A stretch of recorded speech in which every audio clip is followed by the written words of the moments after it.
ሰላም ቤተሰብ ከመዲያኹም ድሕነትኹም ኣነ እኮ ሰላም እየ እግዚአብሔር ይመስገን። ከምታነ ሰላም ዘለኹ ድማ ሰላም ንኽትኾነ ባዕልኩም ተስፋየ ካብ መዓልቲ ሓደ መዓልቲ ስድራይ ካብ ዘይርኢ ኣዋርሕ ኣቆፂረ ነይረ። እቲ ምኽንያቱ ኣብቲ ኣብ ውትድርና ዝነብረሉ ማዓስከር ስራሕ ስለ ዝነበረኒ ዝኾነ ግዜ ዝኸደላ ኣባል ኣይነበረኒ። ካብ ሰበይ ሕልፊ ስለ ዝነበረኒ ምስ ሰበይ ኣብቲ ስራሕ እየ ተጸሚደ። መቸም ዘይውዳእ የለን። እቲ ስራሕ ተወዲኡ ንሓደ ወርሒ ዕረፍቲ ተዋሂባ ሓጎሰይ ወሰን ኣይነበረን።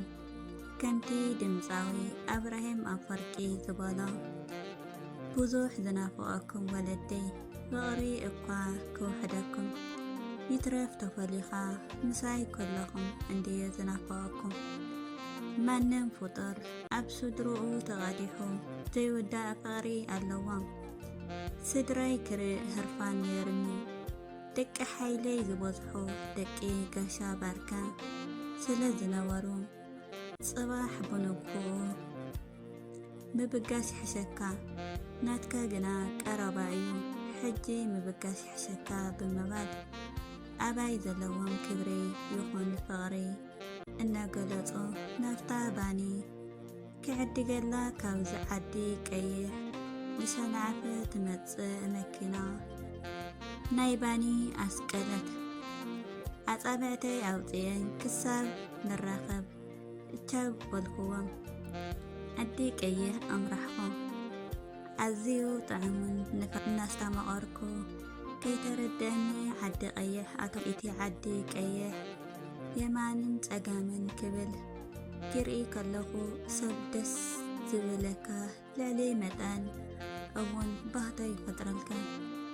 ኣብቲ ክፍሊ ታዕሊም ደቂ ጋንታና መደቀስተይ ደቂ ዓዲ ቀይሕ ስለ ዝነበሩ ብዕላል ጽቡቕ ገይረ እየ ተፋሊጠየ።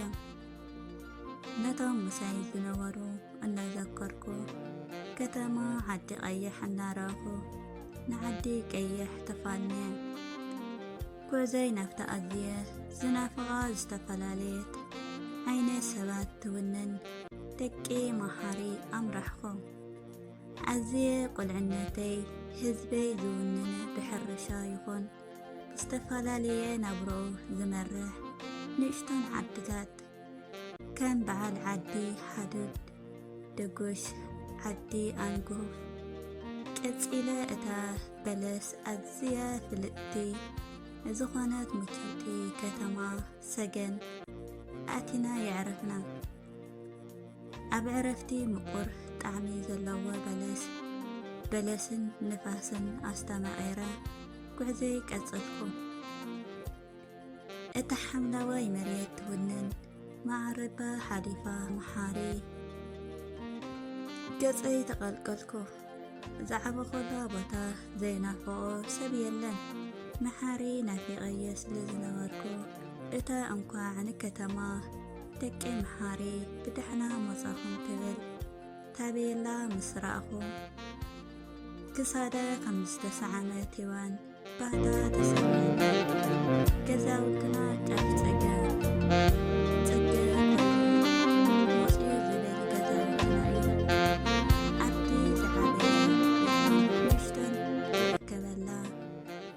ጋርዳ ሆቴል ወረድኩ። ኣጋ ምሸት ስለ ዝነበራ ብዙሕ ሰብ ይንቀሳቐስ ነይሩ።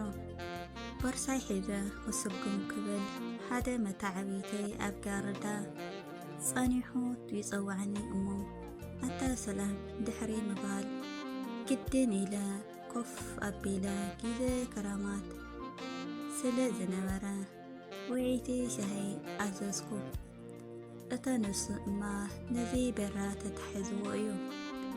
ኣብዚ እዩ ዝጅመር እቲ ኣጋጣሚ። መልክዕቲ ድምቕቲ ትበርቕ ዘላ ፀሓይ ትመስል ካብ ዓይኒ ሓሊፋ ልቢ ኣዳም ዝማረኸት መልክዕቲ ትውንን ሄዋን መጸት ኣታ ጀና ብምባል ነቲ ዓርከይ ሰላም በለቶ። ንሱ እውን ሰነፍ ኣይኮንኩን ንጸርፊ ምላሽ ሃባ ተላለየ ወዲ ገዛውንትና እዩ ብምባል ኣላሊኒ ኩሉ ነገራ ተመሲጣ ድሕሪ መፅንሓ ቅድሚ ሕጂ ርእያ ኣይፈልጠን እየ ካባይ መፅያ ዝብል ሕቶ ኣቕረብክሉ ደሪራ ዝመፀት እያ ድሓን ዝዓርከ ቀስ ኢልካ ክትፋለጣ ኢኻ ሓዱሽ ኣርእስቲ ከፊትና ናይ ቀደም ዘኪርና ንዕልል ገጽ ስድራና ክንርኢ መሓሪ ህርፋን ስለ ዝነበረ ተፋንየየ ንገዛይ ኣተኹ ኣብ ዓለም ዝሃርፎ ወይ ክርእ ዝደሊ ነገር እንተልዩ ስድራይ ክስሕቁ ክሕጎሱ እየ ዝሃርፍ ስለ ዘይረኣኽዎም ሓጎስ ከም ወርሒ ጥሪ ደሚቑ ነበረ ወለደይ ዘይተፀበኽዎ ሓሳብ ኣፅኒሖምለይ እቲ ሓሳብ ድማ